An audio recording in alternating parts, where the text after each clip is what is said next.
Dans cette vidéo, je vais vous présenter l'histoire de la Bible en 10 minutes. Et pour cela, je vais utiliser des cartes qu'on a fait imprimer avec des amis pour rendre les choses un peu plus visuelles. Imaginez qu'on fasse une partie d'échecs. Ça, c'est mes pions. Et ça, c'est les vôtres. Je vais faire le premier déplacement. Maintenant, c'est à vous de jouer.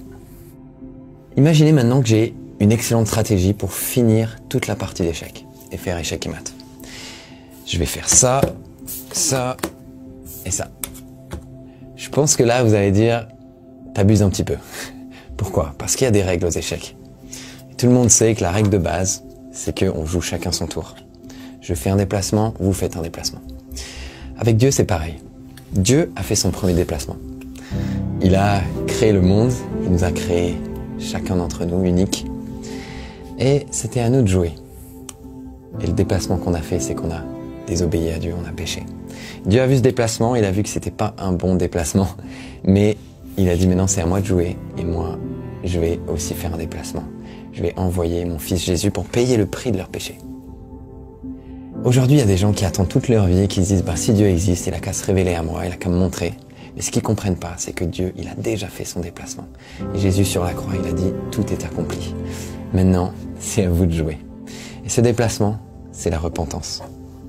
Et au moment où on va se repentir, Dieu va venir, il va nous donner un nouveau cœur. Et ensuite, au moment où on va être baptisé d'eau, il va venir et il va nous libérer du péché. Et au moment où on va demander le Saint-Esprit, il va venir tout de suite. Dieu, il attend qu'une chose, c'est qu'on fasse le déplacement. Il aimerait faire échec et mat. Il aimerait finir la partie. Il aimerait nous libérer, nous donner une nouvelle vie. Mais il attend que nous, on fasse un déplacement. Donc maintenant, je vais vous expliquer un peu plus comment tout a commencé. Au début, Dieu créa les cieux et la terre. Et il a créé un jardin parfait et magnifique. Et dans ce jardin, il y avait deux arbres particuliers. L'arbre de la vie éternelle et l'arbre de la connaissance du bien et du mal. Et puis Dieu a créé Adam et Ève. Et Adam et Ève et Dieu avaient une relation parfaite. Ils marchaient ensemble dans le jardin d'Éden. Et c'était parfait. Il n'y avait pas toutes ces guerres, toute cette haine, toute cette violence que l'on voit aujourd'hui. Dieu a dit à l'homme, tu peux profiter de tout ce jardin, de tout ce que j'ai créé pour toi. Mais il y a une chose que tu peux pas faire, c'est manger du fruit de l'arbre de la connaissance du bien et du mal. Et les gens demandent, mais pourquoi cet arbre était là dans le jardin d'Éden?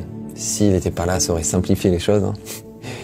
En fait, Dieu a voulu nous donner le choix. Parce qu'il nous aime, il a décidé de nous laisser libres.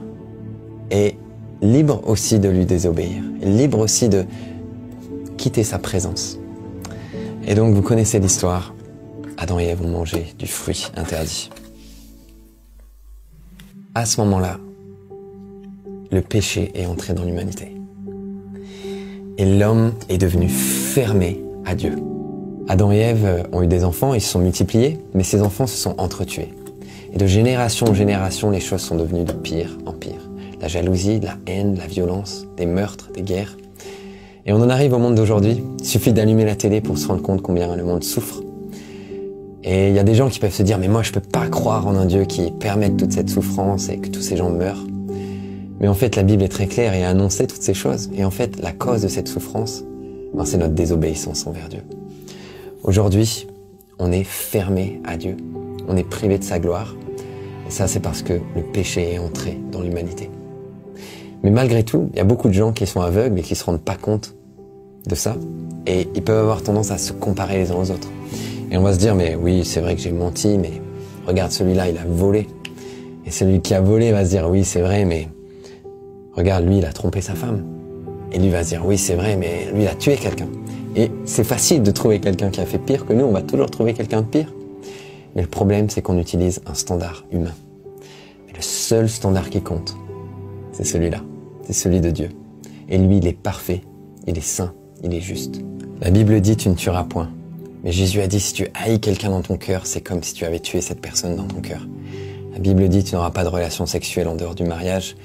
Mais Jésus a dit, si tu convoites quelqu'un de tes yeux, c'est comme si tu avais eu cette relation sexuelle dans ton cœur. Donc même sans passer à l'acte, il suffit de se retrouver devant son ordinateur, de regarder de la pornographie, et c'est comme si on avait eu cette relation sexuelle dans notre cœur. Maintenant, imaginez que vous vous retrouviez devant un juge pour avoir grillé un feu rouge. Vous aurez beau dire, monsieur le juge, vous voyez pas tous ces feux verts que j'ai passés tout au long de ma vie, toutes ces années? Mais il n'en aura rien à faire.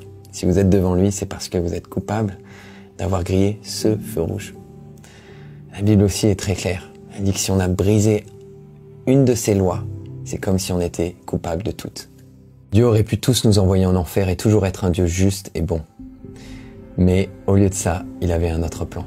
Il a décidé de faire son déplacement. Souvenez-vous du jeu d'échecs. Il a envoyé son fils Jésus pour payer le prix de notre péché.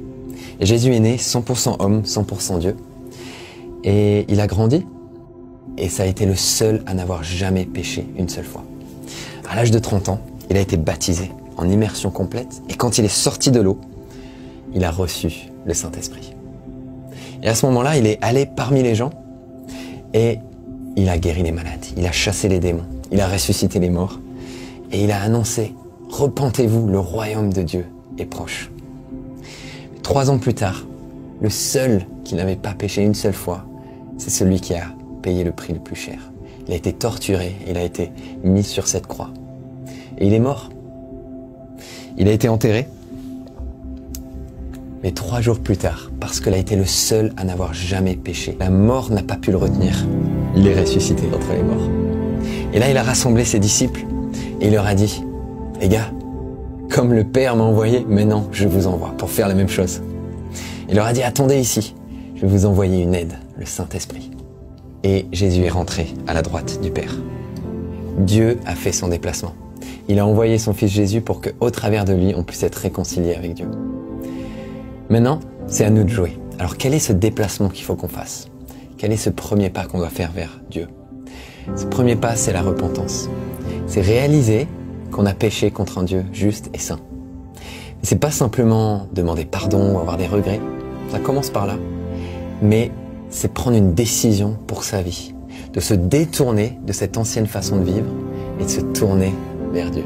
C'est comme un virage à 180 degrés où on décide de lui donner notre vie. Et à ce moment-là, Dieu prend notre cœur de pierre et il nous donne un cœur de chair. Donc Dieu nous donne un nouveau cœur, comme une nouvelle conscience. Mais c'est pas suffisant, on peut pas s'arrêter là.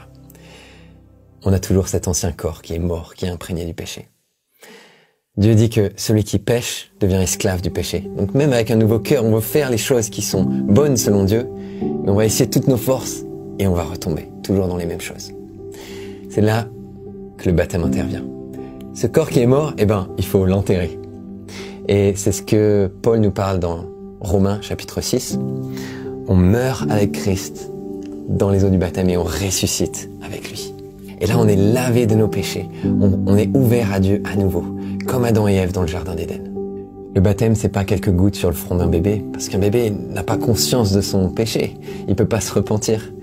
Mais c'est ce qu'on voit dans la Bible. Tous les baptêmes ont eu lieu quand les gens se sont repentis et ont réalisé qu'ils ont péché contre Dieu. Et là, ils ont été baptisés.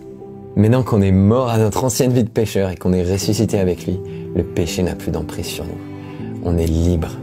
Comme Jésus a dit qu'il allait envoyer son Saint-Esprit pour venir vivre en nous, aujourd'hui, si on fait cette prière et qu'on demande le Saint-Esprit, il va venir et on va être baptisé du Saint-Esprit. Et là, on a tout l'équipement nécessaire pour suivre l'exemple de Jésus. Et c'est ce qu'il nous appelle à faire. Alors comme lui, on va parmi les gens et on guérit les malades et on chasse les démons. Et on partage l'évangile comme je suis en train de vous le faire maintenant. Et d'autres personnes vont aussi prendre cette décision de se tourner vers Dieu, de démarrer une nouvelle vie, d'être baptisé et de recevoir le Saint-Esprit. Maintenant, la fin de cette histoire, c'est que un jour, Jésus va revenir. On ne sait pas quand exactement, mais cette fois, il reviendra pour juger le monde. Ça veut dire qu'on a tous quelques années devant nous pour prendre une décision dans notre vie. On est complètement libre de vivre pour nous-mêmes et d'essayer de vivre la meilleure vie qu'on peut, ou alors de donner notre vie entière à Dieu et de le suivre et d'être complètement né de nouveau. Et quand Jésus va revenir, il va séparer ceux qui lui appartiennent, ceux qui ont décidé de lui donner leur vie et qui ont fini la course jusqu'au bout, de ceux qui seront restés fermés à lui. Et ceux qui lui auront donné leur vie et qui l'auront suivi vont avoir accès à l'arbre de la vie éternelle. Et ils vont vivre pour toujours auprès de Dieu. Et souvenez-vous que Dieu a déjà fait son déplacement. Il a envoyé son Fils Jésus pour que vous puissiez être réconciliés avec lui, pour qu'il paye le prix de votre péché. Maintenant, C'est à vous de jouer.